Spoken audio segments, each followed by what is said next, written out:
বন্ধুরা, আজকাল মেয়েরা জুতো সেলাই থেকে শুরু করে চণ্ডীপাঠ, রান্না করা, বাসন মাজা, লোকের বাড়ি বাড়ি গিয়ে বাসন মাজা, রান্না করার কাজ করার থেকেও ডাক্তার, ইঞ্জিনিয়ার, টেকনিশিয়ান, সায়েন্টিস্ট হচ্ছে। মেয়েরা আজকাল চাঁদে যাচ্ছে।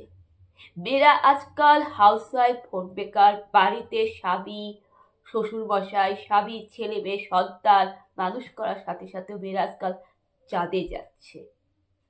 মেয়েরা মহাকাশে যাচ্ছে। মেয়েরা যুদ্ধে নামছে।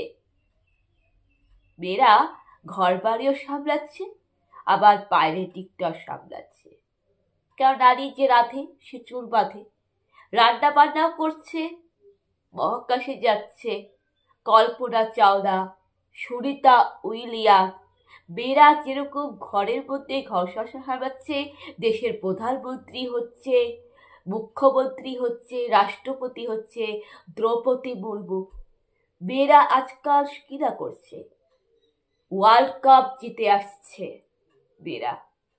আমাদের শিলিগুড়ির গর্বিত মেয়ে রিচা ঘোষ এই 2025 সালে মহিলা ক্রিকেট ওয়ার্ল্ড কাপে চ্যাম্পিয়ন। তো মেয়েরা আজকাল কিনা করছে, মেয়েরা সবই করছে। আর যে পৃথিবীতে আমরা বাস করছি, যে জগতে আমরা বাস করছি, তাকে আমরা মা বসুন্ধরা বলি। সে মা বসুন্ধরা একজন কন্যা, ঈশ্বরের কন্যা, মা বসুন্ধরা দেবী। মা লক্ষ্মী, সেও একজন কন্যা। কারণ মা লক্ষ্মী হচ্ছে মা বসুন্ধরার সন্তান। মা দুর্গা, সেও একজন কন্যা। আর মেয়েদের, কন্যাদের কিন্তু কুমারী রূপে পূজা হয় দুর্গা পূজার অষ্টমী তিথিতে। তাহলে সবাই যখন কন্যা, সবাই যখন নারী, তাকে যখন সম্মান করি, পূজা করি, তাহলে কন্যা সন্তানকে কেন সম্মান করব না? কন্যা সন্তানকে সম্মান করুন। আর যেই আসুক না কেন, সবাইকে সাদরে গ্রহণ করুন। বন্ধুরা, একটা তীব্র সত্যি কথা বলি, কঠিন বাস্তব সত্যি কথা। কারণ আমি খুব স্পষ্ট কথা বলার মানুষ। আমি সদা সর্বদা উচিত কথা, ন্যায্য কথা বলি, এবং মানুষের মুখের ওপর আমি সবসময় সঠিক কথা, ন্যায্য কথা বলি। তেরাবাঁকা কথা বলা পছন্দ করি না। তো আমি একটা চিরন্তন, খুবই চিরন্তন, বাস্তব, ন্যায্য কথা, কঠিন সত্য কথা বলবো, এবং সেটা আমি পরিষ্কার ডাইরেক্টলি বলতে চাই, সাফ সাফ পরিষ্কার। জানি এটা শুনে অনেকের গায়ে ফোসকা পড়বে, অনেকের জ্বালা ধরবে, কিন্তু তাও আমি একটা তিতো সত্যি কথা বলতে চাই। এটা হচ্ছে, যারা কোনো নবদম্পতির কোলে যদি কন্যা সন্তান দেখে, বা কেউ যদি দেখে যে কারো বাড়িতে কন্যা সন্তানের জন্ম হলো, তখন তারা যারা যারা কারোর বাড়িতে কন্যা সন্তান দেখলে বলে যে মেয়ে হয়েছে, আরেকটা ছেলে নাও, মেয়েটার একটা ভাই আসুক। অথবা যারা কারোর পুত্র সন্তান দেখে বলে, ইস, ছেলে হলো, একটা বাড়িতে মেয়ে দরকার, ঘরে একটা লক্ষ্মী দরকার। তো এইভাবে পুত্র সন্তান, কন্যা সন্তানের মধ্যে যারা বৈষম্যমূলক আচরণ, ভেদাভেদ করে, কে পুত্র কে কন্যা, এরকম লিঙ্গ বৈষম্য যারা ভেদাভেদ করে, যে আরেকটা ছেলে হোক, ছেলে দাও, আরেকটা মেয়ে দাও, বাড়িতে একটা ভাই আসুক, বোন আসুক, এইভাবে নবদম্পতিকে, এইভাবে নতুন মাকে যে চাপ সৃষ্টি করে, তারা, সেই সমস্ত মূর্খ অশিক্ষিত মানুষরা, আর যারা কন্যা সন্তান হলে ডাস্টবিনে রাস্তায় ছুঁড়ে ফেলে দেয়, অথবা যারা কন্যা সন্তান চায় না, যারা কন্যা সন্তানকে অবহেলা করে, তাচ্ছিল্য করে, অথবা যারা কন্যা সন্তান হলে বিক্রি করে দেয়, অথবা যারা বাড়ির বউকে বধূ নির্যাতন করে, যারা বাড়ির বউকে বলে কন্যা সন্তানের জন্ম দিবি না, বংশের প্রদীপ চাই, বংশের উত্তরাধিকারী চাই, তারা, সেই সমস্ত মানুষরা, সেই সমস্ত কিছু আত্মীয় স্বজন, সেই সমস্ত কিছু চেনা পরিচিত মানুষ, সেই সমস্ত কিছু ঠাকুমা শাশুড়িরা, সেই সমস্ত কিছু সমাজের মানুষরা, যারা এই সমস্ত মানসিকতা নিয়ে জন্মাইছে, তারাও কিন্তু কোনো নারীর গর্ভে জন্মাইছে, তাদের মারাও কিন্তু তাদের মা বাবার কন্যা সন্তান ছিল।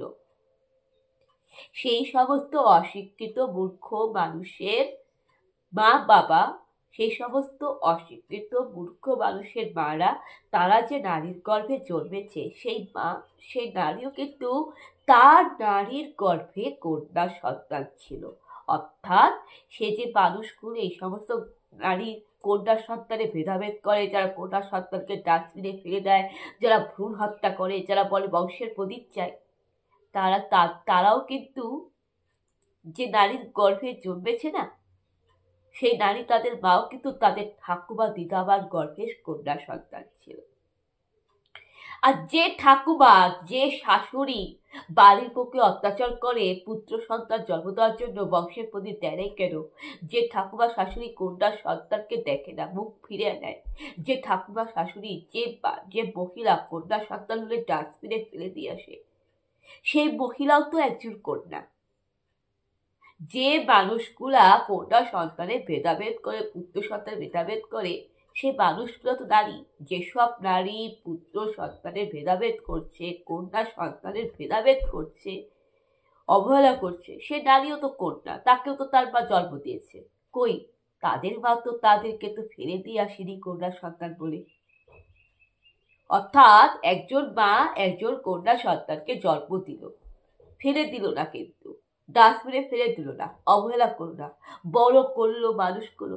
সেই কন্যা সন্তান যখন বিয়ে শাদী করে মা বাবা হয়ে শাশুড়ি হলো, বড় হলো, একটা মহিলা হলো, তখন সেই কন্যা সন্তান যখন মহিলা হয়, যখন শাশুড়ি হয়, ঠাকুমা হয়, তখন অন্য বৌমার ওপর অত্যাচার করে বা অন্য নারীর ওপর মানসিক চাপ সৃষ্টি করে, কন্যা সন্তানকে অবহেলা করে, ডাস্টবিনে ফেলে দেয়, বংশের প্রদীপ। এটা কেন? তারাও তো কন্যা সন্তান। তুমি আজকে নিজে একটা নারী হয়ে তুমি অন্য নারীর উপর অত্যাচার করছো।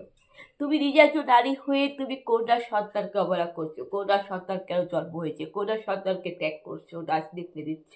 তুমি নিজে একটা নারী হয়ে তুমি সবসময় মানসিক চাপ সৃষ্টি করছো মাকে, যে একজন মা তার পুত্র সন্তানকে জন্ম দিবে, মানসিক চাপ সৃষ্টি করছো, কন্যা সন্তান চাই না, কন্যা সন্তানকে অবহেলা করছো। কেন? তুমি নিজেও তো একজন কন্যা। তোমাকে তো তোমার মা তো ডাস্টবিনে ফেলে দেয়নি, তোমাকে তো তোমার ঠাকুমা তো অবহেলা করেনি। এরকম একটা চিরন্তন সত্যি কথা বললাম, খুবই বাস্তব সত্যি কথা বললাম। আর কথাটা যদি অপ্রিয় মনে হয়, কেন তোমরা তো বলো অপ্রিয়, অপ্রিয় আর প্রিয় বলে কোনো কথা হয় না বন্ধুরা। সব কথাই একেবারে খাঁটি সত্য। কারণ তোমরা যেটাকে অপ্রিয় বলো, সেটা হচ্ছে গরিবের কথা বাসি হলে খাঁটি হয়। অপ্রিয় মানে কি?